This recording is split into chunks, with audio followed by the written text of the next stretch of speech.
আসসালামু আলাইকুম, ওয়েলকাম করছি রিয়াসাদ আজিম। ভিন্ন ধর্ম মতাদর্শী যারা শুনছেন সবার প্রতি আন্তরিক কৃতজ্ঞতা। লাইভ চলে স্মুথ ফিলে শাওমি রেডমি 14C ফোনের সাথে 50 মেগাপিক্সেলের দারুণ ক্যামেরা। ডিসকাশন করতে চাই আইপিএল নিয়ে, এবং গতকাল আপনারা দেখেছেন যে রেকর্ড ব্রেক হয়েছে। রেকর্ড ব্রেক হতে 20 মিনিট মাত্র সময় লেগেছে। গেল আইপিএল আসরের যে রেকর্ডটা ছিল, এবং যেই রেকর্ডে আমরা খেয়াল করেছিলাম যে মিচেল স্টার্ক 24,75,00,000 রুপিতে বিক্রি হয়েছিলেন, সেটা শ্রেয়াস আইয়ার ভেঙে দিলেন এবং আইয়ারের রেকর্ড টিকলো মাত্র 20 মিনিট। ঋষভ পন্থকে 27 কোটি রুপি, অর্থাৎ বাংলা টাকায় যদি আমরা হিসাব করি সেটা প্রায় 39 কোটি টাকায় দলে ফেরালো লখনৌ সুপার জায়ান্ট। গতকালের হিসাব, এদিন 84 জন ক্রিকেটারকে নিলামে তোলা হয়, 72 জন বিক্রিত হন এবং 12 জন আনসোল্ড থেকে যান। 25 তারিখে আমার কাছে মনে হয় যে আমাদের সবার জন্য খুব সিগনিফিক্যান্ট একটা ডে। 25 নভেম্বরে বাংলাদেশের ক্রিকেটাররা নিলামে উঠছেন মোটামুটি নিশ্চিত। প্রথম দিন যারা টপ ক্লাসে ছিলেন, মার্কি ক্যাটাগরিতে ছিলেন, যেই ক্রিকেটারদের ব্যাপারে ফ্র্যাঞ্চাইজিগুলোর অনেক বেশি চাহিদা ছিল, সেই পার্টিকুলার ক্রিকেটারদেরকে তোলা হয়। সেই সংখ্যাটা ছিল 84। বাট এদিন প্রথমত আনসোল্ড যারা, যে 12 জন ক্রিকেটার আনসোল্ড, তাদেরকে আবারও নেবার একটা, অথবা তাদের আবারও বিক্রি হবার একটা সুযোগ থাকবে, নিলামে ওঠার একটা সুযোগ থাকবে। একই সাথে অন্য ক্রিকেটার যারা, যেই ক্রিকেটাররা প্রথম দিন অকশনে ওঠেননি, প্লেয়ার্স ড্রাফটে যাদেরকে পাত্তা দেওয়া হয়নি, সেই ক্রিকেটাররা উঠবেন এবং এদিন মোটামুটি অনেকেই অনেক রেকর্ড ব্রেক করবে। আমি একটু আপনাদের সাথে একদম একাডেমিক ডিসকাশন, আইপিএল এর একাডেমিক ডিসকাশনে যেতে চাই। এবং আইপিএল এর এই একাডেমিক ডিসকাশনটা হচ্ছে একটু, যে তথ্যগুলো আসলে অনেক বেশি গুরুত্বপূর্ণ আপনার সাথে শেয়ার করা।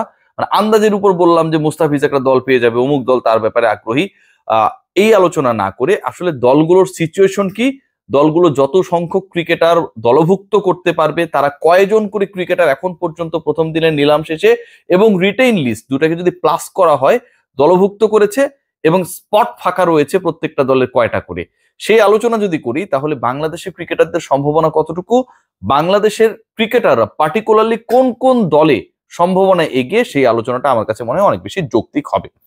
দেখুন, আমার কাছে যে 10টা দলের লিস্ট রয়েছে তাতে খুব ইন্টারেস্টিং একটা পার্ট, সেটা হচ্ছে মুম্বাই ইন্ডিয়ান্স, আইপিএল এর সফলতম দলগুলোর একটা।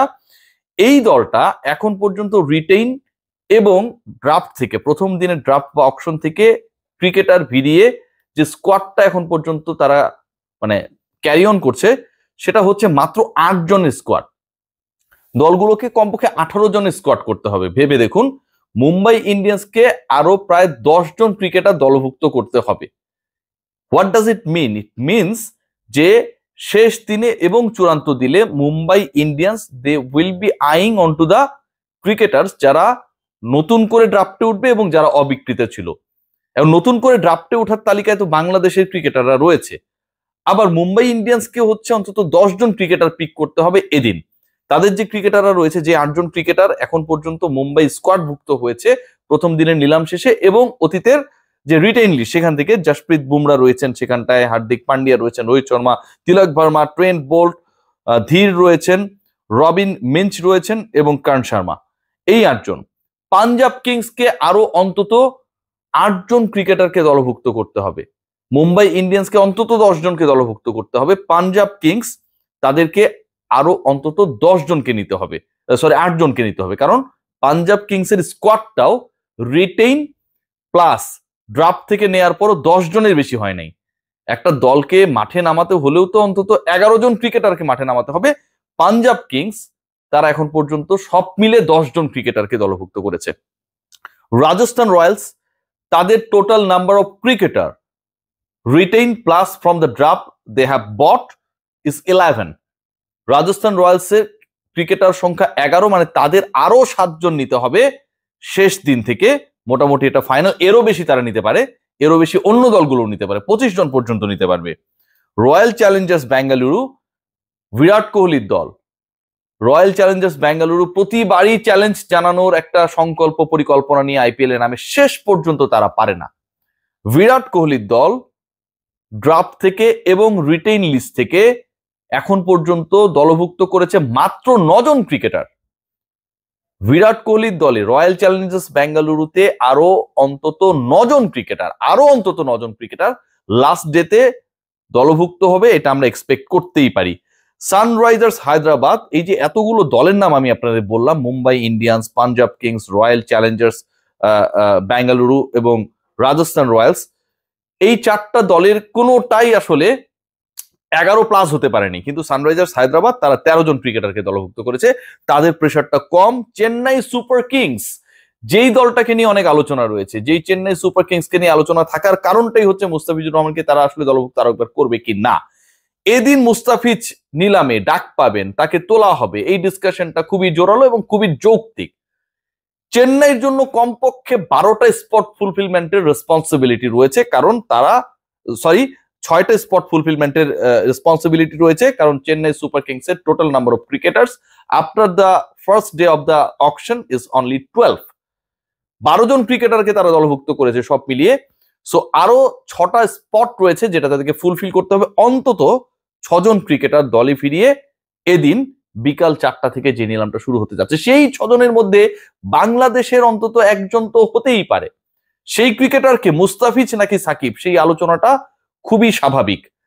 দিল্লি ক্যাপিটালস, গুজরাট টাইটান্স 13 এবং 15 জন করে ক্রিকেটার দলভুক্ত করেছে, লখনৌ সুপার জায়ান্ট 11 এবং কলকাতা নাইট রাইডার্স 13। এই যে আমি সংখ্যাগুলো বললাম, এই সংখ্যাগুলো বলার মূল কারণটাই হচ্ছে যেই সংখ্যাগুলো বলা হয়েছে সেই সংখ্যাগুলো চূড়ান্ত সংখ্যাকে মিট করে না। The number of cricketers you need to explore your squad, form your squad, সেই জায়গাটায় হচ্ছে একটা বড় গ্যাপ রয়েছে। সো ওই যে গ্যাপটা রয়েছে, অন্তত 18 জন ক্রিকেটার, সর্বোচ্চ 25 জন ক্রিকেটার আপনি দলভুক্ত করতে পারবেন। আইপিএল আপনি ফাইট দিচ্ছেন, 120 কোটি রুপি আপনি খরচ করতে পারবেন ক্রিকেটার দলভুক্ত করার ক্ষেত্রে। এই যে এত আয়োজন জেদ্দাতে চলে গেছে আইপিএল এর অকশন, সেটার মূল কারণই হচ্ছে সবাই ফাইনালি ফাইট দিতে চায় for the trophy, for the title. এবং ওই টাইটেলের জন্য যখন ফাইট দিতে চাইবে, সেই দলটা তো তার প্রপার স্কোয়াডটাই করতে চাইবে। বাংলাদেশের 12 জন ক্রিকেটারের যে হিসাবটা আমি দিলাম, জায়গা হবার সম্ভাবনা কতটুকু, এটা যদি আপনারা বলেন, আমার কাছে মনে হয় যথেষ্ট রয়েছে। মুস্তাফিজুর রহমানের জন্য তার ডিজায়ার দল তো রয়েছেই, এর বাইরে অন্য দলগুলোর যে আগ্রহ থাকবে, আমার কাছে কেন যেন মনে হচ্ছে এটা নিয়ে কোনো ধরনের সংশয় নেই। রিশাদের ক্ষেত্রে একটা চান্স ক্রিয়েট হতে পারে, তাসকিন আহমেদের ক্ষেত্রে খুব বেশি চান্স সুযোগ ক্রিয়েট হওয়ার সুযোগ রয়েছে, এবং নাহিদ রানা হতে পারে সবচেয়ে সারপ্রাইজিং প্যাকেজ। বাংলাদেশের যে 2 জন ব্যাটার এখন পর্যন্ত আইপিএল এর 12 জনের যে লিস্ট, নিলামের লিস্ট, সেখানটায় রয়েছেন, সেই 2 জন ব্যাটারের ব্যাপারে আমি কোনো ধরনের কনফিডেন্স পাই না এবং আপনাদের কনফিডেন্স দিতেও পারবো না, কারণ যে ক্রিকেটারদেরকে দলভুক্ত করেছে প্রথম দিনের নিলাম শেষে অধিকাংশই মার্কুটে ব্যাটার, সেই জায়গায় তাওহিদ হৃদয় কিংবা লিটন কুমার দাসের জায়গা হওয়াটা আসলে আমার কাছে মনে হয় যে কোনো সুযোগ নেই। কিন্তু পেস ডিপার্টমেন্ট যদি আমরা খেয়াল করি, সেখানটায় বাংলাদেশের 6 জন পেসারের মধ্যে অধিকাংশেরই অন্তত 40%ও যদি হয়, 2 জন পেসারও যদি সুযোগ পায়, অবাক হবার কিছু থাকবে না। কারণ মুম্বাই ইন্ডিয়ান্সকে তার স্কোয়াড ফুলফিলমেন্টের জন্য আরো 10 জন ক্রিকেটার অন্তত দলভুক্ত করতে হবে। পাঞ্জাব কিংস 8 জন, রয়্যাল চ্যালেঞ্জার্স বেঙ্গালুরুকে আরো অন্তত 9 জন ক্রিকেটার দলভুক্ত করতে হবে। সো বাংলাদেশের ক্রিকেটাররা কোন দলে যেতে পারে, দল পেলেও সেই সম্ভাবনায় কোন দলগুলো এগিয়ে, বাংলাদেশের ক্রিকেটাররা কোন দলে দলভুক্ত হবার ক্ষেত্রে মোটামুটি একটু হলেও বেনিফিশিয়াল সিচুয়েশনে থাকবে, সেই আলোচনাটা যদি আমি করি, তাহলে আমার কাছে মনে হয় মুম্বাই ইন্ডিয়ান্সে এবার বাংলাদেশের কোনো ক্রিকেটারকে দেখা গেলে অবাক হবার থাকবে না। কারণ আমরা বেশি আলোচনা করছি কলকাতা নাইট রাইডার্স, আমরা বেশি আলোচনা করছি চেন্নাই সুপার কিংস, কিন্তু মুম্বাই ইন্ডিয়ান্সে সেই চান্সটা অন্য দলের থেকে বেশি, কারণ তাদের স্কোয়াডটা এখন পর্যন্ত ফাঁকা রয়েছে। পাঞ্জাব কিংসেরও একই অবস্থা, এবং রয়্যাল চ্যালেঞ্জার্স বেঙ্গালুরুতে যদি কেউ খেলে, গেলবার যখন মুস্তাফিজুর রহমান দলভুক্ত হয়েছিলেন চেন্নাই সুপার কিংসে, কেউই এক্সপেক্ট করেনি যে মুস্তাফিজকে চেন্নাই নেবে, এবং সেটাই MS ধোনির একটা মাস্টার স্ট্রোক ছিল। শেষ পর্যন্ত চেন্নাইতে মুস্তাফিজ খেলেছিল। সো আরসিবিতে যদি বাংলাদেশের কাউকে দেখা যায়, এবারের আইপিএল এর সবচেয়ে বড় চমক সেটা হতে পারে। বাট চান্সের দিক থেকে আমার কাছে মনে হয় কলকাতা নাইট রাইডার্সে বাংলাদেশি ক্রিকেটারদের চান্সটা তুলনামূলকভাবে অনেক কম। গুজরাট টাইটান্সে একদমই নেই আমার কাছে মনে হচ্ছে, অনেকটা হতেও পারে। এবং দিল্লি ক্যাপিটালসও সিচুয়েশনটা সেম, কারণ তারা তাদের স্কোয়াড অলমোস্ট গুছিয়ে ফেলেছে। Let's hope for the best. এবং আমার কাছে যেটা মনে হয় যে এবারের আইপিএল এ বাংলাদেশের অন্তত 2 জন ক্রিকেটার খেলার সুযোগ পাবে, এনওসি সংক্রান্ত ঝামেলাগুলো তুলনামূলকভাবে কম রয়েছে, এবং ক্রিকেটারদেরকে নিয়ে আগ্রহটা লাস্টেতে বাড়বে, কারণ অনেক দলের স্কোয়াডই এখন পর্যন্ত পরিপূর্ণ না, অনেক স্পট ফাঁকা রয়েছে। সবাই ভালো থাকবেন। Let's see what happen in Jeddah. Take care.